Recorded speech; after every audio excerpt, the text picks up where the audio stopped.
Title: Worst Date Ever. Written by Lex. It had taken everything Yamaguchi had to work up the nerve to ask you out on a date.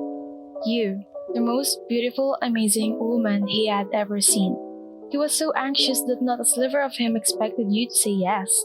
However, that was all in vain now, as you two were on the worst of worst dates in the history of worst dates. Yamaguchi had been so surprised at your acceptance that he had to throw something together last minute. He wanted to do something romantic, something you would remember. One problem, he had no idea what to do.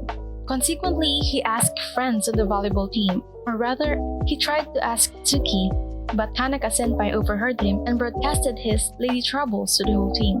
This date was doomed for a failure from that moment. "You've got a date?" was everyone's, and I mean everyone's reaction. Even Tsuki was surprised, and he was the one who pushed Yamaguchi into asking you out. Literally, Tsuki pushed him in front of you and said, "Do it," then casually walked off. Yamaguchi remembered the embarrassed and shamed flush of his heat to his cheeks as he faced the entire team's scrutiny. Was he really that pathetic? If so, there was no way you'd ever go out with him twice. And he convinced himself that you were only going out with him out of pity. The thought made him break out into a cold sweat right there in front of everyone. At his obvious panic, everyone at Karasuno had something to say to help him woo the hot chick, as Nishinoya put it. Tanaka-senpai and Nishinoya-senpai both said to do something big and flashy, and Hinata-san screamed in agreement with them. Yamaguchi didn't think you would like that though, as you always seemed to be quietly by yourself. Asahi-senpai tried to help, but ended up listing the many ways to failure, increasing Yamaguchi's fear exponentially. Kageyama-san started yelling, "Put out Hinata-san," as the spiker had stepped on his foot in his excited rumblings. In all commotion, Sugawara-senpai, Sawamura-senpai, and Inoshita-senpai's input got lost. At last, Yamaguchi snapped and screamed, "She'll never like me," and ran out of the locker room sobbing. Thus, when the day of your date rolled around, he was completely and utterly unprepared. Yamaguchi tried to do everything he picked up from the random sentences, and the result was chaotic planning nightmare. Something flashy he drastically failed at. He wanted to take you on a horse-drawn sleigh, but he didn't have enough money. Something fun and playful from Inoshita-senpai was a trip to a roller skating rink, but he got the times wrong, and it was closed when you two got there.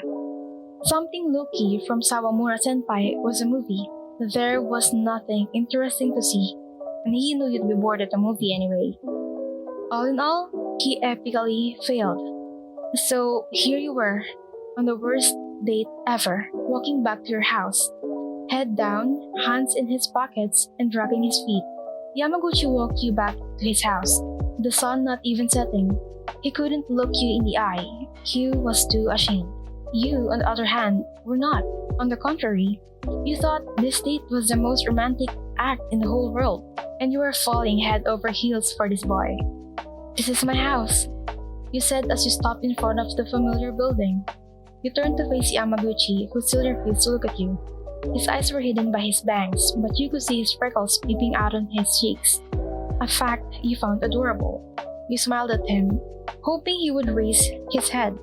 Finding your silence as another testament to his horrendous state, Yamaguchi squeezed his eyes shut, hoping to black out the humiliating experience. However, the more you gazed at Yamaguchi, the more you wanted to show him your growing feelings of love. You placed a gentle hand on his chin, tilting it up so you could see his beautiful face. Yamaguchi, still with his eyes shut, didn't see the obvious alteration on your face. You, daring to be bold, leaned in till your faces were only mere inches apart. Your hands slid till you were cupping his cheeks delicately, rubbing your thumb in soft small circles. Then you closed the gap. As soon as your lips touched his, Yamaguchi's eyes sprang open.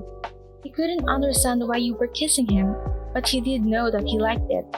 He kissed back tenderly, letting you take the reins. On and on you kissed, till at last you parted, both of you breathless. Yamaguchi stared at you in awe till he whispered softly, "What was that for?"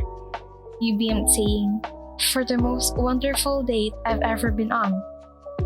I really like you, Yamaguchi. He sputtered. You like me? You nodded as you confirmed your statement. Yes, Yamaguchi. I really want to go on another date with you. Really? He said ecstatic. You laughed. Yes, really. Please go out with me, Yamaguchi-kun. Call me Tadashi. Yamaguchi. Or shall I say Tadashi said to you. And would you be my girlfriend? Yes, you cried, sweeping Yamaguchi into another mind-blowing kiss. It would be the first of many. Finally, the girl of his dreams no longer was restrained to his dreams.